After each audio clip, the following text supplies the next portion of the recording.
Alright, picture this. It's summer 1914. The world is more connected than ever before. Trade is booming. Technology is advancing, and for centuries the great powers of Europe have managed to avoid the continent-wide war. Everyone thinks it's possible. Then one guy gets shot in city you've never heard of, and in a matter of weeks the entire world sets itself on fire. How? How did one assassination trigger a catastrophe so massive that it became known simply as the Great War? It wasn't an accident. It was a perfect storm of bad decisions, rigid plans, and continent-wide death wish. The spark everyone knows is the assassination of Archduke Franz Ferdinand of Austria-Hungary in Sarajevo by the Serbian nationalist named Gavrilo Princip. It was a terrorist act, but it should have been a regional police issue, a squabble between a fading empire and a tiny country. But this wasn't just a murder. It was a lit match thrown in a room filled with gasoline fumes. The first fumes were a tangible web of secret alliances. Europe was a powder keg of mutual defense pact. Russia saw itself as a protector of the Slavic peoples, so it backed Serbia.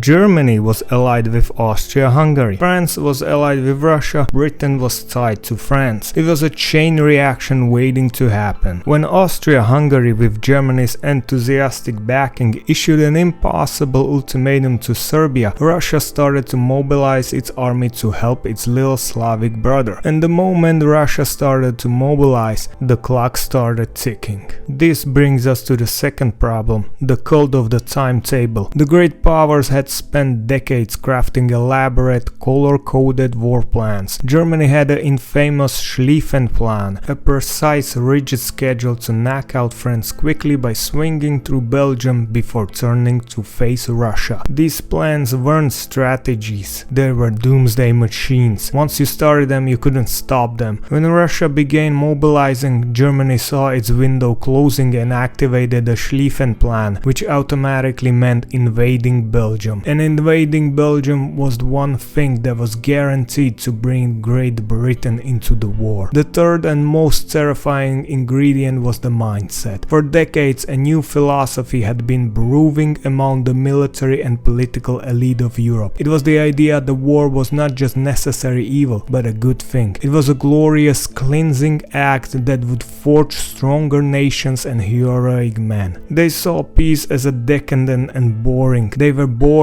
and they thought a short, glorious war would be just a thing to clear the air. They were all playing chicken, but they were secretly hoping for the crash. So the assassination happens. Austria-Hungary sees a chance to crush Serbia. Russia sees a chance to assert its power. Germany sees a chance to prove its military genius. France sees a chance to reclaim its honor, and Britain sees a chance to uphold the balance of power. No one wanted a long, bloody war, but they were all willing to risk one for their own strategic gain. They stumbled over a cliff, each thinking they could land on their feet. World War I didn't just happen. It was a collective failure of imagination. The leaders of Europe were prisoners of their own alliances, their own rigid plans, and their own romantic fantasies about war. They were like a group of men playing with dynamite, convinced they were smart enough to control it until one of them lit a fuse. And by that time they realized their mistake. Millions of people were already dead.